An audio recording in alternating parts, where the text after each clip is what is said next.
ಬೇಕು, ಬೇಕೇ ಬೇಕು. PWD ಅಧಿಕಾರಿಗಳಿಗೆ ಹೇಳಿ ಧಿಕ್ಕಾರ, PWD ಅಧಿಕಾರಿಗಳಿಗೆ ಹೇಳಿ ಧಿಕ್ಕಾರ. ಬೇಕೇ ಬೇಕು. ಕಂಡು ಕಾಣದಂತಿರುವ PWD ಅಧಿಕಾರಿಗಳಿಗೆ ಹೇಳಿ ಧಿಕ್ಕಾರ. ನಗರದಾದ್ಯಂತ ಗುಂಡಿಗಳನ್ನು ಮುಚ್ಚದೇ ಇರುವಂತಹ ಅಧಿಕಾರಿಗಳಿಗೆ ಹೇಳಿ ಧಿಕ್ಕಾರ. ಶಿವಮೊಗ್ಗ ನಗರ ಹಾಳು ಮಾಡುತ್ತಿರುವ ಗುಂಡಿಗಳಿಗೆ ಪರಿಹಾರ ಕೊಡದಂತಹ ಅಧಿಕಾರಿಗಳಿಗೆ ಹೇಳಿ ಧಿಕ್ಕಾರ. PWD ಅಧಿಕಾರಿಗಳಿಗೆ ಹೇಳಿ ಧಿಕ್ಕಾರ. ಅಯ್ಯಯ್ಯೋ ಅಯ್ಯಯ್ಯೋ ಅಯ್ಯಯ್ಯೋ, ಯಾತಕ್ಕಾಗಿ ಹೋರಾಟ, ಯಾತಕ್ಕಾಗಿ ಹೋರಾಟ. ಆಗಲೇಬೇಕು, ಆಗಲೇಬೇಕು, ಆಗಲೇಬೇಕು, ಆಗಲೇಬೇಕು. ಬೇಕೇ ಬೇಕು, ಬೇಕೇ ಬೇಕು. ಅಯ್ಯಯ್ಯೋ ಅಯ್ಯಯ್ಯೋ, ಯಾತಕ್ಕಾಗಿ ಹೋರಾಟ, ಯಾತಕ್ಕಾಗಿ ಹೋರಾಟ. PWD ಅಧಿಕಾರಿಗಳಿಗೆ ಹೇಳಿ ಧಿಕ್ಕಾರ, PWD ಅಧಿಕಾರಿಗಳಿಗೆ ಹೇಳಿ ಧಿಕ್ಕಾರ. ಕಣ್ಣು ಮುಚ್ಚು ಕೂತಿರುವ ಅಧಿಕಾರಿಗಳಿಗೆ ಹೇಳಿ ಧಿಕ್ಕಾರ. ಅಯ್ಯಯ್ಯೋ ಅಯ್ಯಯ್ಯೋ, ದೇವಸ್ಥಾನದ ಬಾಗಿಲನ್ನು ಹಾಕಿಸುತ್ತಿರುವ ಅಧಿಕಾರಿಗಳಿಗೆ ಹೇಳಿ ಧಿಕ್ಕಾರ. ಸಾರ್ವಜನಿಕರ ಬಾಗಿಲನ್ನು ಹಾಕಿಸುತ್ತಿರುವ ಅಧಿಕಾರಿಗಳಿಗೆ ಹೇಳಿ ಧಿಕ್ಕಾರ. ಬೇಕೇ ಬೇಕು, ಬೇಕೇ ಬೇಕು. ಅಂತೇಳಿ ಸದಾನಂದ್ ಅಂತ ಸರ್. ಈಗ ನಾವು ತಮ್ಮಲ್ಲಿ ಕೇಳ್ಕೊತಾ ಇರೋವಂಥದ್ದು ಏನಪ್ಪ ಅಂದರೆ, ಮಳೆ ನೆಪ ಮತ್ತೊಂದು ಮಗದೊಂದು ಎಲ್ಲ ಮುಗಿದೋಗಿದ್ದ ಕತೆ. ಈ ಗುಂಡಿ ಬಿದ್ದಿರೋದಕ್ಕೆ ಧೂಳು ಮಣ್ಣನ್ನು ತಗೊಂಡು ಹಾಕಿ ತಾವೇ ಗಮನ ಹರಿಸಿ ಒಂದು ದೇವಸ್ಥಾನವನ್ನು ಬಟ್ಟೆ ಮುಚ್ಚುವಂಥ ವ್ಯವಸ್ಥೆ ಆಗಿದೆ. 2 ದಿನಗಳಿಂದ ನಾವು ಓಡಾಡ್ತಾ ಇದ್ರೆ ನಮಗೆ ಕೆಮ್ಮಿನ ಪರಿಸ್ಥಿತಿ. ಇಲ್ಲೇ ನಿಂತ್ಕೊಂಡಿದ್ರೆ ಮಾಧ್ಯಮದವರು ಕೆಮ್ಕೊಂಡು ಎಲ್ಲ ವಾಪಸ್ ಹೋದ್ರು. ಇಂಥ ಪರಿಸ್ಥಿತಿ ಇರಬೇಕು, ಜನ ಯಾವ ರೀತಿ ಬದುಕಬೇಕು ಸರ್? ಇಲ್ಲಿ ಇದು ರಸ್ತೆಯಲ್ಲಿ ಕನ್ನಡ ಪರ ಹೋರಾಟಗಾರರು ಪ್ರತಿಭಟನೆ ನಿಂತಿದೆ ಸರ್. ಹೇಳಿ, ಪ್ರತಿಯೊಂದು ಮನೆಯಲ್ಲೂ ಕೂಡ ಧೂಳಿಂದ ನರಳುತ್ತಾ ಇದ್ದಾರೆ ಅಂತಾನೆ ಹೇಳಿ ಕರೆಸಿ ಅವರಿಗೆ. ಅವ್ರ ಅಧಿಕಾರಿ ಚೇಂಬರ್ ಅನ್ನ ಕ್ಲೀನ್ ಮಾಡಿಸ್ತಾರೆ. ಒಂದೊಂದು ಅರ್ಧ ಗಂಟೆ ನಿಂತ ಗೊತ್ತಾಗಬೇಕು ಜನಗಳಿಗೆ. ಮೀಟಿಂಗ್ ಇರಲಿ ಸರ್, ಜನ ಸಾಯ್ತಾ ಇಲ್ವಾ?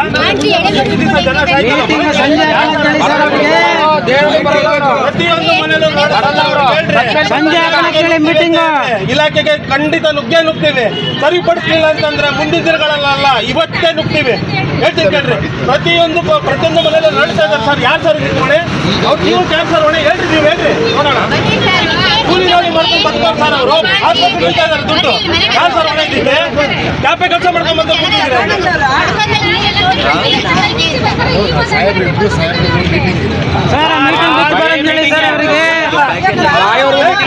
ಅವ್ರು ಬಂದಿದಾರಲ್ಲ, ಅವ್ರ ಪರವಾಗಿ ಬಂದಿದ್ದಾರೆ ತಾನೆ ಮೇಡಮ್. ಹೇಳ್ತೀನಿ ಕೇಳಿ ಮೇಡಮ್. ಆಯ್ತು ಮೇಡಮ್, ಮಾತಾಡಿ ಮೇಡಮ್. ಪರವಾಗಿ ಒಬ್ರು ಬಂದಿದ್ದಾರೆ ಅಂತ ಇವಾಗ ಏನು ಬಂದು ಹೇಳಮ್ಮ, ಬಂದು ಹಾಕಿದ್ದಾರೆ ಬಿಡು, ಮಳೆಗಾಲ ಹಾಕೋಗ್ತಾರೆ ಅಂತ ಅನ್ಕೊಂಡ್ವಿ. 2ನೇ ಟೈಮ್ ಬಂದ್ರು. ಆಮೇಲೆ ಕಾರ್ ಒಳಗೆ ಹಾಕಿದ್ವಿ ನಾವು. ಸರಿ ಆಗತ್ತೆ ತುಳು ಅಂದ್ರೆ ತುಳು ಆಯ್ತಾ. ಆಮೇಲೆ 3ನೇ ಸತಿನೂ ಹಾಕಕ್ ಬಂದ್ರು. ನಾವು ರೋಡ್ ಬ್ಲಾಕ್ ಮಾಡ್ತೀವಿ. ಬೇಡ ನಮಗೆ ಗುಂಡಿ ಇದ್ದು ಸರಿ, ನಮಗೆ ಬೇಡ, ನಮಗೆ ಜಲ್ಲಿ ಪುಡಿನೇ ಬೇಡ. ಗುಂಡಿ ಇದ್ದು ಚಿಂತಿಲ್ಲ, ಬಿದ್ರು ಚಿಂತಿಲ್ಲ. ಈ ಧೂಳಲ್ಲಿ ಇರೋಕ್ಕಾಗಲ್ಲ ನಮಗೆ. ಮಕ್ಕಳು ಮರಿ ಇದ್ದಾವೆ, ಬಾಂಟಿದ್ದಾವೆ, ಪೇಷಂಟ್ ಇದ್ದಾರೆ. ನಮ್ಮನೆ ಚೂದ ಪೇಷಂಟ್ ಇದ್ದಾರೆ. ಮಕ್ಕಳಲ್ಲಿ ಬಾಂಟಿಯವರೆಲ್ಲ ಇದ್ದೀವಿ ನಾವು. ಧೂಳು ಅಂದ್ರೆ ಧೂಳು ನನಗೆ ಆಗ್ತಾಯಿಲ್ಲ, ಡಸ್ಟ್ ಅಲರ್ಜಿ ಆಗಿ. ನಾನು ಇವ್ರ ಸದ್ಯನೇ ಹೇಳಿದ್ದೀನಿ ಅವತ್ತು, ಹಾಕ್ಬೇಡ್ರಿ ನಿಮಗೆ ಅಲ್ಲಿ ಬರೀ ಇಷ್ಟ ಹಾಕೋರು ಅಲ್ಲಿವರೆಗೂ ಹಾಕೊಂಡಿದ್ದಾರೆ. ಹೇಳಿ ಸರ್. ಈಗ ಸಾರ್ವಜನಿಕವಾಗಿ ಎಲ್ಲರೂ ಕೂಡ ತಮ್ಮ ಗಮನಕ್ಕೆ ತಂದಿದ್ದಾರೆ, ಬೇಡ ಅಂತ ಹೇಳೋದ್ ನಂತರ ಅದು ಯಾವ ಆಮೇಲೆ ನೀರ್ ಹಾಕ್ತೀನಿ ಅಂದ್ರು, ನೀರು ಹಾಕ್ಲಿಲ್ಲ ಸರ್. 1 ಟೈಮ್ ಅಲ್ಲಿ 2 ಟೈಮ್ ನಸಿ ಇರತ್ತೇನಲ್ಲ ಸರ್, ವಾರಕ್ಕೆ ಒಂದ್ಸಲ ನೀರ್ ಹಾಕ್ಲಿ ಅಂತ ಸರ್ ದಿನ ಹೇಳ್ತೀವಿ ಸರ್. ಪಾಪ ಯೋಗ ಸರ್ 2 ಸಲ ನೀರ್ ಹಾಕ್ತಿದ್ದಾರೆ. ಯಾರಿಗೂ ನೀರ್ ಹಾಕ್ತಿಲ್ಲ ಇಲ್ಲಿ ರೋಡಿಗೆ. ಯಾರು ಹಾಕಿಲ್ಲ ಸರ್. ಯಾರು ಬಂದು ಹೆಂಗಿರಂತ ಮಾಡ್ತಾರೆ. ಏನಪ್ಪ ಅಂತಂದ್ರೆ, ಈ ರಸ್ತೆ ಇಲ್ಲಿಂದ ಅಲ್ಲಿವರೆಗೂ ಅರ್ಧ ಕಿಲೋಮೀಟರ್ ಆಗಲ್ಲ. ತಮಗೂ ಚೆನ್ನಾಗಿ ಗೊತ್ತು, ಹೌದಾ ಸರ್? 2 ಇಂಚಿಂದ 3 ಇಂಚು. 1 ನಿಮಿಷ ಇರಮ್ಮ. ಈಗ ನಾವು ಗುಂಡಿ ಬಿದ್ದಿರೋ ಜಾಗದಲ್ಲಿ ತಾಪೆಯನ್ನು ಮಾಡ್ತಾ ಇರೋದನ್ನ ತಕ್ಷಣದಲ್ಲಿ ನಿಲ್ಲಿಸಿ ಇರೋ ಅಂತ ನಾನು ಹೇಳ್ತೇನೆ ಸರ್, ಇರೋ ಅಂತ ಡಾಂಬರ್ ಮೇಲೆ ಎಷ್ಟೋ ಸರ್ತಿ ಯಾವ ರೀತಿ ಕೆಲಸಗಳು ಆಗ್ತಾ ಪೀಡಬ್ಲ್ಯೂ ನಮ್ಗೆ ಚೆನ್ನಾಗಿ ಗೊತ್ತಿದೆ. ಟೆಂಡರೇ ಪಾಸ್ ಆಗಿರಲ್ಲ, ಒಬ್ಬ ಕಾಂಟ್ರಾಕ್ಟರ್ ಮೂಲಕ ಕೆಲಸಗಳಾಗೋಗಿರ್ತವೆ. ಪ್ರಧಾನಮಂತ್ರಿಗಳು ಬರ್ತಾರೋ ಮುಖ್ಯಮಂತ್ರಿಗಳು ಬರ್ತಾರೋ ಅಂದರೆ ರಸ್ತೆಗಳು ರಾತ್ರೋರಾತ್ರಿಗಳೇ ಆಗುತ್ತೆ. ಸಾರ್ವಜನಿಕರು ಸಾಯ್ತಾ ಇದ್ದಾರೆ, ಹಾಸ್ಪಿಟ್ಲಿಗೆ ದುಡ್ಡು ಸುಟ್ಕೊಂಡು ಒದ್ದಾಡ್ತಾ ಇದ್ದಾರೆ, ಕೆಮ್ಮು ಬಾಣಂತಿ ಮಕ್ಕಳು ಅಂತ ಕೇಳ್ತಾ ಇದ್ದಾರೆ. ಇದಕ್ಕೆ ಆಗೋದಿಲ್ವಾ? ಈಗ ನಾಳೆ ಏನಾದರೂ ಮುಖ್ಯಮಂತ್ರಿಗಳು ಏನಾದರೂ ಇಲ್ಲಿ ಬರ್ತಾರೆ ಅಂತ ಅಂದರೆ ತತ್ಕ್ಷಣದಲ್ಲಿ ರಸ್ತೆ ಯಾರಿಗಾಗುತ್ತೆ? ಹೊನ್ನಾಳಿಯಿಂದ ಹಾದು ಹೋಗುತ್ತೆ ಅಂತಂದಿದ್ದ ಕಡೆ ರೋಡ್ ಹೆಂಗೆ ಸರ್ ತಯಾರಿಯಾಗುತ್ತೆ? ಅವಾಗ ಅಧಿಕಾರಿಗಳಿಗೆ ಬುಡಕ್ಕೆ ಬರುತ್ತೆ ಅನ್ನೋದು ಬರುತ್ತಾ? ಜನದ್ದು ತೊಂದರೆ ಆದಾಗ ಬರಲ್ವಾ? ನಾವು ಕೇಳ್ತಾ ಇರೋದು ಅದೇ ಸ್ಪೀಡಲ್ಲಿ ಈ ಒಂದು ಅರ್ಧ ಕಿಲೋಮೀಟರ್ ಇದು ಏನಿದೆ ನನಗೆ ಖಂಡಿತವಾಗ್ಲೂ ಮನವಿ ಕೊಡ್ತೀವಿ. ಬರಲೇಬೇಕು, ಅಯ್ಯಯ್ಯೋ ಕನ್ನಡ ಪರ ಹೋರಾಟಗಾರರಿಗೆ, ಕನ್ನಡಾಂಬೆಗೆ ಬೇಕೇ ಬೇಕು,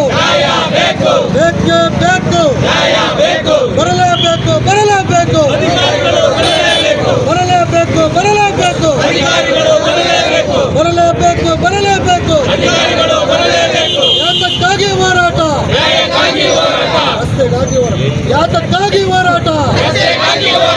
ಯಾತಕ್ಕಾಗಿ ಹೋರಾಟ? ಧಿಕ್ಕಾರ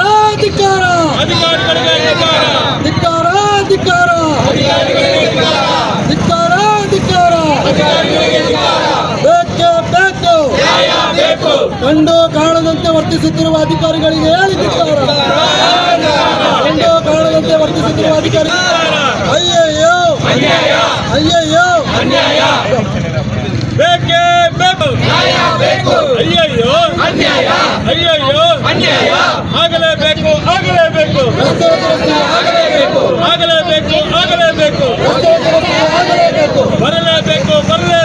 ಅಧಿಕಾರಿಗಳು ಮಾಡಿರೋದೇ ಜನಕ್ಕೋಸ್ಕರ. ಇವರು ಸಮಸ್ಯೆ ಏನು ಅಂತ ಹೇಳ್ತಾರೆ, ನಾವು ಸಮಸ್ಯೆ ಏನು ಅಂತ ಹೇಳಿದ್ದೀವಿ.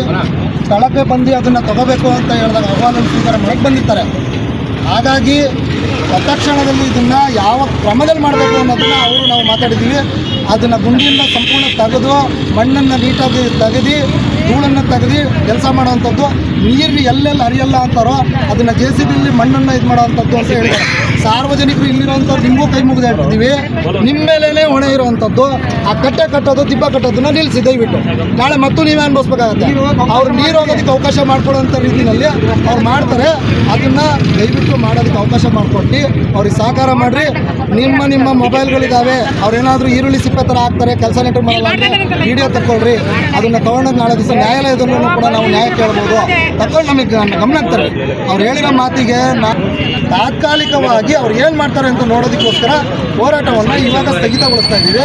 ಮುಂದಿನ ದಿನಗಳಲ್ಲಿ ಇವರೇನಾದರೂ ಸರಿಯಾದ ರೀತಿಯಲ್ಲಿ ವರ್ತನೆ ಇಟ್ಕೊಳ್ಳಿಲ್ಲ ಅಂದರೆ ಇನ್ನು ಉಗ್ರ ರೀತಿಯಲ್ಲಿ ಹೋರಾಟವನ್ನು ಮಾಡೋದಕ್ಕೆ ನಾವು ಪ್ರಯತ್ನವನ್ನು ಪಡ್ತೀವಿ. ಈ ಭಾಗದಲ್ಲಿ ಧೂಳು ಬರ್ದೇ ಇರೋ ನಿಟ್ಟಿನಲ್ಲಿ ಕೆಲಸ ಮಾಡಿಕೊಟ್ರೆ ಸರ್.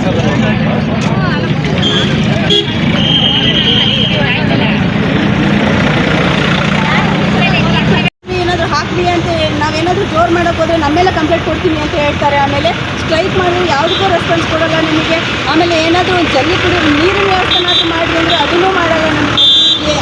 ಏನು ಮಾಡಿ ಹೇಳ್ಬೇಕು ಅನ್ನೋದೇ ನಮಗೆ ಗೊತ್ತಾಗಿದೆ. ಮಕ್ಕಳು ಸ್ಕೂಲಿಗೆ ಕರ್ಕೊಂಡ್ಬರ್ತೀವಿ, ಅವು ಬಟ್ಟೆ ಬಾಯಿ ಮುಚ್ಕೊಂಡ್ರು ಸುಧಾ ಡಸ್ಟ್ ಒಳಗೆ ಹೋಗ್ತಾ ಇದೆ ನಮಗೆ.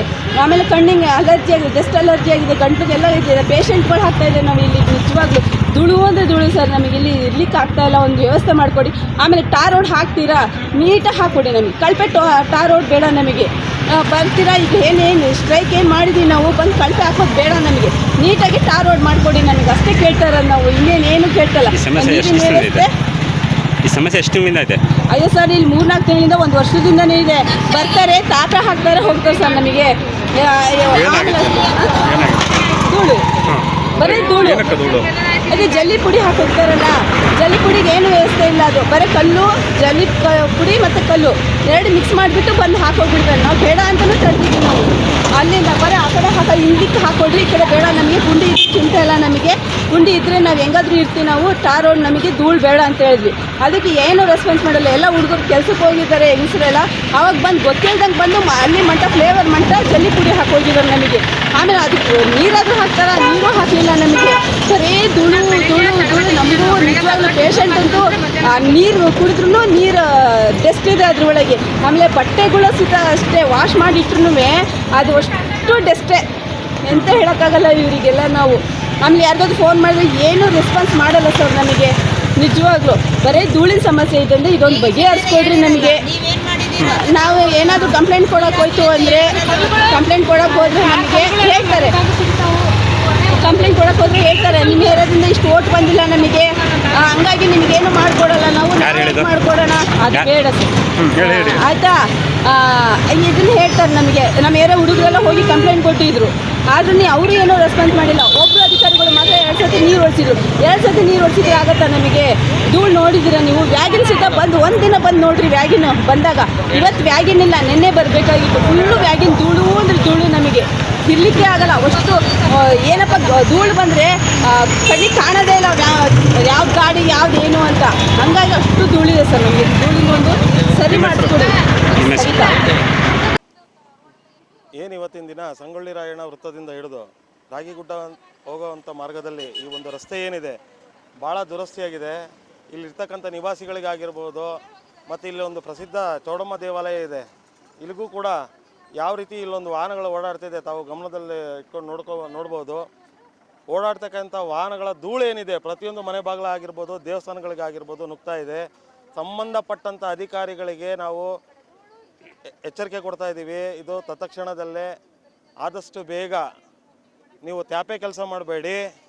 ಫಸ್ಟು ಮೊದಲನೇದಾಗಿ ಧೂಳನ್ನು ತೆಗೆದು ತದನಂತರದಲ್ಲಿ ನೀವು ಕಾಮಗಾರಿಯನ್ನು ಮಾಡಿ ಅಂಥೇಳಿ ನಮ್ಮ ಕನ್ನಡ ಪರ ಹೋರಾಟಗಾರರಿಂದ ನಾವು ಈ ಮೂಲಕ ತಮ್ಮಲ್ಲಿ ಕೇಳ್ಕೊತಾ ಇದ್ದೀವಿ. ಬಂದಂಥ ಬರ್ಮಪ್ಪ ಅಂತೇಳಿ ಅಧಿಕಾರಿಗಳು ಬಂದಿದ್ದರು. ಈ ವಿಚಾರಕ್ಕೆ ಸಂಬಂಧಪಟ್ಟಂತೆ ಈ ಒಂದು ರಸ್ತೆ ದುರಸ್ತಿ ಬಗ್ಗೆ ನಮಗೆ 3 ಲಕ್ಷ ರೂಪಾಯಿ ಸ್ಯಾಂಕ್ಷನ್ ಆಗಿದೆ, ತತ್ಕ್ಷಣದಲ್ಲೇ ಕೂಡ ನಾವು ಮಾಡ್ತೀವಿ ಅಂತ ಹೇಳಿದ್ರು. ಅದಕ್ಕೆ ನಾವು ನಮ್ಮ ಕನ್ನಡ ಪರ ಹೋರಾಟ ಸಂಘಟನೆಯಿಂದ ನಾವು ಅವ್ರಿಗೆ ಒಂದು ಮನವಿ ಮಾಡಿದ್ವಿ. ನೀವು ತ್ಯಾಪೆ ಕೆಲಸ ಮಾಡಿದ್ರೆ ನಾವು ಒಪ್ಪೋದಿಲ್ಲ ಸ್ವಾಮಿ, ನೀವು ತ್ಯಾಪೆ ಕೆಲಸ ಮಾಡಿದ್ರೆ ನಾವು ಯಾವುದೇ ಕಾರಣಕ್ಕೂ ಒಪ್ಪೋದಿಲ್ಲ. ದಯಮಾಡಿ ಮೊದಲನೇದಾಗಿ ನೀವು ಈ ರಸ್ತೆಯನ್ನು ಶುದ್ಧೀಕರಣ ಮಾಡಿಕೊಂಡು ತದನಂತರದಲ್ಲಿ ಡಾಂಬರೀಕರಣ ರಸ್ತೆಯನ್ನಾಗಿ ಮಾಡಿಕೊಂಡು ನೀವು ಒಂದು ಸಾರ್ವಜನಿಕರಿಗೆ ಹಾಗೂ ಮತ್ತು ಇಲ್ಲಿರ್ತಕ್ಕಂಥ ನಿವಾಸಿಗಳಿಗಾಗಿರ್ಬೋದು, ಸಂಬಂಧಪಟ್ಟ ಈ ಒಂದು ದೇವಾಲಯಕ್ಕಾಗಿರ್ಬೋದು ಎಲ್ಲವೂ ಕೂಡ ಸರಿಪಡಿಸಿ ಅಂತೇಳಿ ನಾವು ಅವರಿಗೆ ಈ ಮೂಲಕ ಮನವಿ ಮಾಡಿದ್ವಿ ಸರ್. ಒಂದು ವಾರ ಗಡುವು ಕೇಳಿದ್ದಾರೆ ಸರ್. ನಮಗೆ 1 ವಾರ ನಮಗೆ ಅವಕಾಶ ಕೊಡಿ, ನಾವು ಅಷ್ಟರೊಳಗೆ ನಾವು ಮಾಡಿಕೊಡ್ತೀವಿ ಅಂತ ಹೇಳಿದ್ದಾರೆ. ನಾವು ಅವರಿಗೆ ಕಾಲಾವಕಾಶ ಕೊಟ್ಟಿದ್ದೀವಿ. ನನ್ನ ಹೆಸರು ಮಧುಸೂದನ್ ಅಂತೇಳಿ, ಕನ್ನಡ ಪರ ಹೋರಾಟಗಾರರು.